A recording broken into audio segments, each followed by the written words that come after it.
Hey guys, welcome to Freedom in a Budget. It is weigh-in Wednesday. Sorry it's in the car, but it's just been a really crazy week and I haven't been able to do my full setup and everything, so I thought I would just film here. Sorry for my reflection right here as I move in this truck, but it is what it is. So this has been a good week and a bad week. I have wins, I have fails. I have a really good non-scale victory that I'm really excited to talk to you guys about. But first, make sure you check out yesterday's video if you haven't checked it out, guys. I did a collab with Weight Watchers with Carrie and like 15 other ladies. There's so many people. But we did a collab of it's called the Under 10 Smart Point collab. So you get your daily allowance of points. So my daily allowance of points is 23 points. So I had to be under the 23, still within blue dot range. So I had to have 13 smart points a day. Now some days was a little bit under, some days was a little bit more, but that was the goal, was the 13 smart points per day. And I really enjoyed it. It really made me eat more vegetables and just really watch my snacking and have more 0 point foods, which was fun. So make sure you check out that collab. Now, from that collab, I did not lose. I actually gained 0.2 pounds. But as you guys know, your weight is reflected 2 weeks after you have a good meal, a bad week, or whatever it is. So I wasn't expecting, a big loss from this. Hopefully that'll come next week. But I did gain 0.2 pounds. But if you guys remember, 2 weeks ago was Jamie's birthday, was Father's Day. So, it kind of explains it. But it was a really good week. So, gained 0.2. It is what it is. I was hoping for a loss, but I've been having so many good losses in a row that I'm not surprised that I had a little bit of a gain. So my non-scale victory. Okay, before we talk about that, I want to talk about, we talked last week about finding ways to get more steps in on the weekends, and I've been doing really good at getting my steps in during the week, of hitting like 9,000 and 10,000 steps per day, but on the weekends it's been a struggle. During the week this week I went to the gym 3 times, did spin class 3 times at lunch, which is really great. I found this awesome YouTube channel that you can just put in spin classes or whatever, and they'll have like different increments of time. So I did 3 25-minute spin classes, which was awesome. I'm a little burnt, and that's something else. But so that was awesome. And then this weekend we actually helped Jamie's parents move at their lake house, which is why I'm burnt from being out on the lake.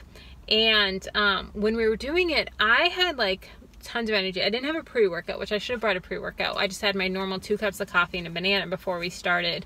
But I had tons of energy like while we were doing it, and at the end everyone was sitting on the couch so tired, and we were waiting to eat lunch and then go swim, and I was like, come on guys, let's go, like tons of energy. So it was really cool just to see how doing spin class for these couple weeks, how much it's changed. My body's changed and gotten more used to everything, and like it was a really good feeling. So that was a really good non-scale victory.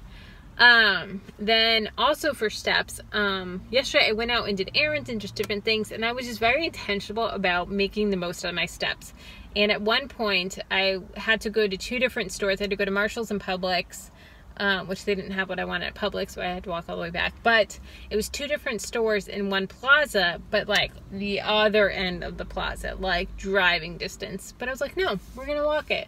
Most of the time, most people, especially in 95-degree heat in Florida, would have walked or would have driven it. But I was like, no, we're gonna walk it. And I walked it for nothing because they didn't have what I needed. But yeah, so that was really good, and just being super intentional. So I think I finished yesterday, which was Sunday, with 7,000-8,000 steps, which for a weekend, that's really good, guys. Usually on the weekend I get between 1,000 and 3,000 steps, so that amount of steps I'll take. So it was good. Then what else? Oh, I also have a video, guys, another collab. This is like the week of collabs. 3 collabs this week. Another collab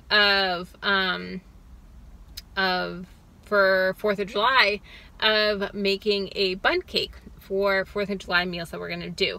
So we're gonna do that, and that's gonna be really good. So that's with Kate and Jeeps. Make sure you check out Fridays.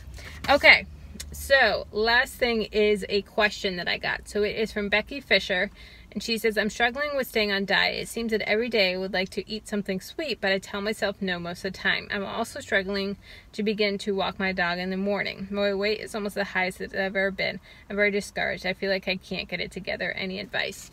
So, a couple things. The sweetness. I used to have this a lot, and I still struggle with it.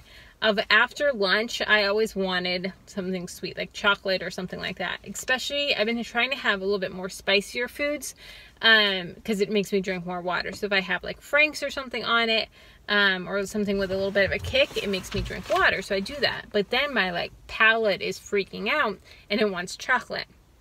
So what I've done is start having fruit right after lunch. And I make my lunch and I bring up my fruit. So it's not like going back into the kitchen, back into the fridge and getting it. Whereas I can just walk 3 steps and go to the candy drawer at my coworker's desk. No, I have to be intentional about bringing it out the time. So as soon as lunch is over, as soon as that craving hits, then I eat my grapes, then I eat my mango or my berries or whatever it is. And then you get that sweetness. So trying just to replace that. And now it even gets to the point where after I finish eating, I crave fruit. Like all I want is fruit. So you got to retrain your body. Then with the walking the dog in the morning, that can be a struggle. I am not a morning person, and I know that, you know, it can suck.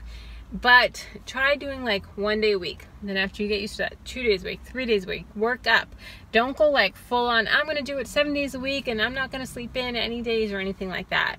You're going to get burnt out quick. So do it 1 day. And then even have something to look forward to, or an audiobook or podcast or a YouTube video that you do it too. That way when you're doing it, it's more of an enjoyment. Or you can just, you know, enjoy nature, but do something that you're like looking forward to. I know some people that listen to a lot of audiobooks, and they only listen to audiobooks when they walk, so that it makes it like they want to, because they want to get to the next part of the story. So they have to walk, and it's not like they can just listen in the car at home, or, you know, while they're sitting and doing whatever, or while they're cooking or cleaning. They only do it when they exercise. So that way it's a reward for their exercise. So they get to that next part in the book. So I thought that was a really cool thing. I'm not an audiobook person, but I don't know. I listen to YouTube videos when I walk. I just kind of have it in my phone and walk with it, or I'll hold it depending on if I'm on the treadmill or not. So yeah, hope that helps. And let me know, guys, how your week went. Do you have any wins, any fails, any non-scale victories? Let me know down below in the comments. I would love to hear from you guys. All right, I'll talk to you later. Bye.